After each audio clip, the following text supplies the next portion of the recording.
பொய் சொல்லாம இருக்கலாம். ஆனா, உண்மைய மறைக்கிறீங்களா? வணக்கம். ரிலேஷன்ஷிப் இமோஷனல் சேலஞ்ச்ல இன்னைக்கு டே 23 ஹானஸ்டி சேலஞ்ச். ரிலேஷன்ஷிப்ல ஹானஸ்டினா அஃபேர் பத்தினது கிடையாது. மணி பத்தினது கிடையாது. பெரிய சீக்ரெட்ஸ் மெயின்டைன் பண்றத பத்தி இல்ல. சில நேரம் எனக்கு இது பிடிக்கல.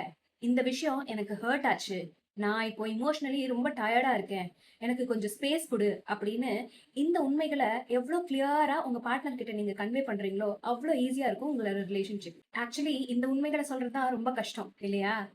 ஏன்னா, நம்ம பிரெயின்க்கு ரிஜெக்ஷன் சென்சிட்டிவிட்டி இருந்துகிட்டே இருக்கும். இத சொன்னா அவங்க என்ன தப்பா நெனச்சுருவாங்களோ? சண்ட வந்துருமோ? ரிலேஷன்ஷிப் டேமேஜ் ஆயிருமோன்னு எல்லாத்துக்குமே ஒரு பயம் இருக்கும். வெளியில சிரிச்சுக்கிட்டே இருப்போம். ஆனா உள்ளுக்குள்ள பயங்கரமான ரெசன்மென்ட் பில்ட் ஆயிட்டே இருக்கும். இன்னைக்கு சேலஞ்ச் ரொம்ப ஹானஸ்ட். உங்க பார்ட்னர் கிட்ட ஒரே ஒரு டிஃபிகல்ட்டான ட்ரூத்த ஷேர் பண்ணுங்க. ப்ளேம் பண்ணாம, டிராமா இல்லாம, ரெஸ்பெக்ட்டோட.